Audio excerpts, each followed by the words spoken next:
Տարբեր քաղաքական ուժեր այս օրերին լծված են իրենց նախընտրական ծրագիրը, իրենց գաղափարախոսությունը, երկրի զարգացման իրենց տեսլականը հանրությանը ներկայացնելով, վարչապետ Նիկոլ Փաշինյանը եւ իր գլխավորած քաղաքական թիմը որդեգրել է մի քաղաքականություն, որտեղ չկա որևէ ծրագրային խոսք, որտեղ չկա որևէ առողջ քննադատություն,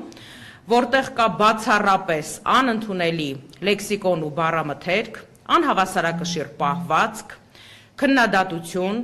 հաշվեհարդարի սպառնալիքներ, այդ թվում նաև ֆիզիկական հաշվեհարդարի սպառնալիքներ, ինչպես նաև պետական լծակները, անձնական հաշվեհարդարներ տեսնելու այդ մասով գործընթացներ։ Ասել, որ մեզ համար բացարձակ անընդունելի է այս պահվածքը, կնշանակի ոչինչ չասել։ Ես ուղղակի ուզում եմ մեր հայրենակիցների, մեր ազգաբնակչության ուշադրությունը հրավիրել այն հանգամանքի վրա, որ որքան Բարգավաճ Հայաստան կուսակցությունը, Գագիկ Ծառուկյանը հանդես են գալիս հավասարակշռված, կառուցողական, ծրագրային դաշտում, նույնքան ոչ հավասարակշիռ է դառնում վարչապետ Նիկոլ Փաշինյանի պահվածքը։ Ես իհարկե հասկանում եմ, որ քաղաքական շոուներ բեմադրելու եւ իրականացնելու մեծ փորձառություն ունեցող Նիկոլ Փաշինյանը եւ իր թիմը լավագույնս տիրապետում են այս մանիպուլյացիաներին եւ այս տեխնոլոգիաներին։ Ես իհարկե հասկանում եմ, որ պիկապների վրա թռվռալով, որ կրամոլության այսպես տեսարաններով հանդես գալու տեսանյութերը եւ այլն շատ ավելի մեծ դիտումներ են ապահովում վարչապետ Նիկոլ Փաշինյանի համար, բայց ուզում եմ հորդորել, փորձել համենայն դեպս վերադառնալ կառուցողականության դաշտ ու փորձել ներկայացնել գոնե գեթ մեկ ծրագիր, թե ինչ են իրենք առաջարկում երկիրը ստեղծված իրավիճակից դուրս բերելու համար։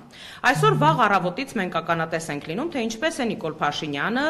սպառնում Գագիկ Ծառուկյանին, տարբեր որակավորումներ է տալիս, տարբեր այսպես գնահատականներ է հնչեցնում, որոնք կրկնում եմ, որ քաղաքական լեքսիկոնից մղոններով հեռու են, եւ մենք հասկանում ենք, որ այստեղ գործ ունենք ընդհանրապես պետական լծակները քաղաքական ընդդիմախոսների վրա ճնշում գործադրելուն ուղղված ընդհանրապես մի պարզունակ եւ պրիմիտիվ գործընթացի հետ։ Ես իհարկե շատ ցավում եմ, որ վարչապետ Նիկոլ Փաշինյանը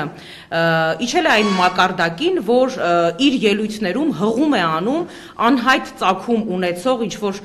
տարօրինակ պարբերականի, որը նույնիսկ պարբերական կամ լրատվամիջոց կոչելը կլինի մեծ ճոխություն։ Ես իհարկե հասկանում եմ, որ The Insider-ին հղում անելու այսպես վարչապետի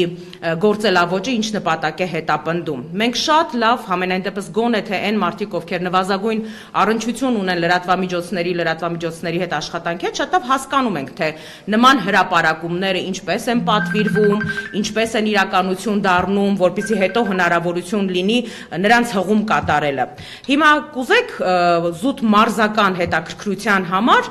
առնվազն 24 ժամվա ընթացքում արտասահմանյան նման կալիբրի մեկ այլ լրատվամիջոցում օրինակ հրապարակում հայտնվի Նիկոլ Փաշինյանի անցյալի գործունեության թույլ տված սխալների ու մնացած խայտառակ փաստերի մասին, որոնցով որ աչքի է ընկնում Նիկոլ Փաշինյանը եւ իր ղեկավարած թիմը։ Սա ընդհանրապես ժամերի խնդիր է։ Բոլորը այս տեխնոլոգիաների մասին շատ լավ գիտեն, բայց եթե իրենց թույլ չեն տալիս առաջնորդվել այդ տեխնոլոգիաներից օգտվելու քաղաքականությամբ, դա ընդհանրապես խոսում է մեր դաստիարակության, մեր կոռեկտության մասին։ Մենք ամեն անգամ խոսում ենք այն մասին, որ մենք մեզ թույլ չենք տալիս իջնել այս մակարդակին, մենք մեզ թույլ չենք տա խոսել այդ բառամթերքով եւ այդ խոսույթով, սակայն ամեն անգամ ցավալիորեն ականատես ենք լինում այն գործելավոճին, որը որ հանդես է գալիս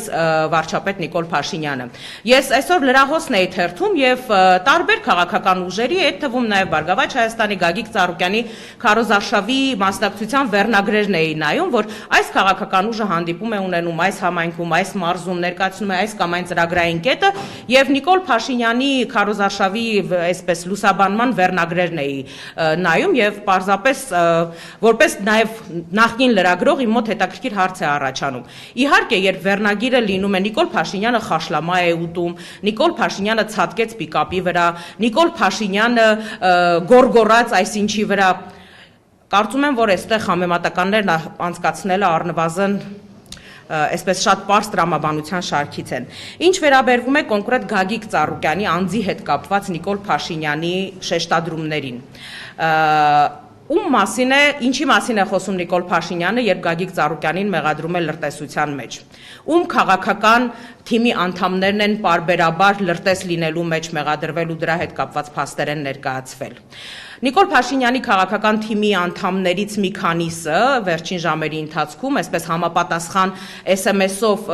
թերևս ֆաս հրահանգը ստանալուց հետո լծվել են Գագիկ Ծառուկյանի առանձին հայտարարությունները մեկնաբանելու այսպես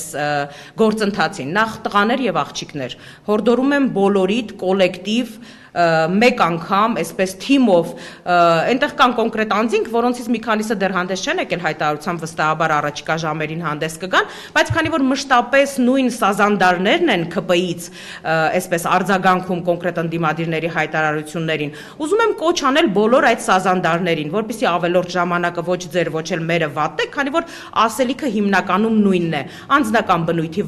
սպառնալիքներ, անձնական բնույթի վիրավորանքներ ու էժանագին խոսույթ։ Բոլորդ հավաքվեք մեր վայրում ու միանգամից խմբով, այսպես համապատասխան դիրիժորի, այսպես ժեստից հետո միանգամից սկսեք ձեր տեքստերը արտաբերել։ Պարոնայք եւ տիկնայք, որովհետեւ նույն բանը բոլորդ այսպես տարբեր ձևաչափերով, տարբեր հեռախոսով նկարված վիդեոների ձևաչափով ներկայացնում եք, իսկապես Հեռախոսը արդեն հին է, դանդաղ է աշխատում ու կախում է։ Ցանկանում ես նոր սմարթֆոն, բայց չգիտես ինչ անել հինը։ Red Store-ը լուծում է քո խնդիրը։ Մեզ մոտ գործում է ամենաճկուն Trade-in համակարգը։ Փոխարին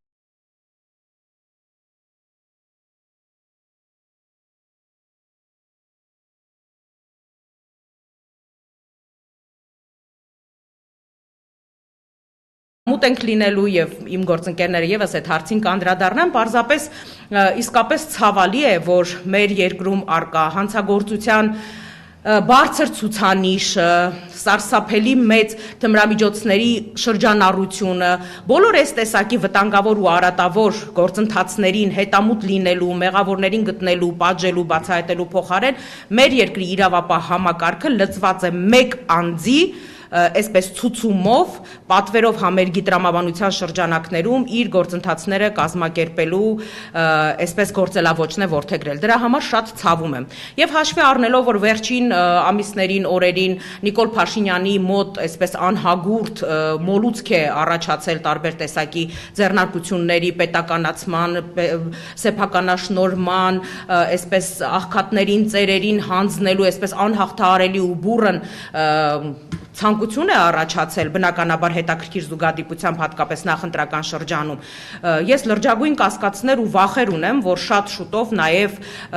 Հիսուս Քրիստոսի արձանը պետականացնելու ցանկություն է Նիկոլ Փաշինյանի մոտ առաջանալու, կամ ասենք օրինակի համար Հիսուս Քրիստոսի արձանը կալանավորելու, ձեռնաշղթաներ հագցնելու նման բուռն եւ անհաղթահարելի ցանկություն միգուցե ունենա Նիկոլ Փաշինյանը։ Ես որևէ դեպքում չեմ կարող կանխատեսել, թե առաջիկա քայլերը որոնք կլինեն վարչապետ Նիկոլ Փաշինյանի, բայց նախորոք զգուշացնում եմ, որ կարող է նաև նմանատիպ գործընթացներ սկսել, հաշվի առնելով, որ որևէ տրամաբանություն չկա Նիկոլ Փաշինյանի ղեկավարած քաղաքական թիմի եւ վարչապետ Նիկոլ Փաշինյանի մոտ։ Տարբեր տեսակի գնահատականներ քիչ առաջ նաև հնչեցին այն մասին, որ կոնկրետ 44-օրյա պատերազմի զոհերի հետ կապված, երբ հնչեցվում է ընդդիմության կողմից կամ Գագիկ Ծառուկյանի կողմից 5000 զոհերի մասին է այդ թիվն է հնչեցվում, այսպես ԿՊ-ական տարբեր կալիբրի մանր միջին խոշոր ներկայացուցիչներ, այսպես տարբեր գնահատականներ են հնչեցնում, թե թիվը մենք չափազանցնում ենք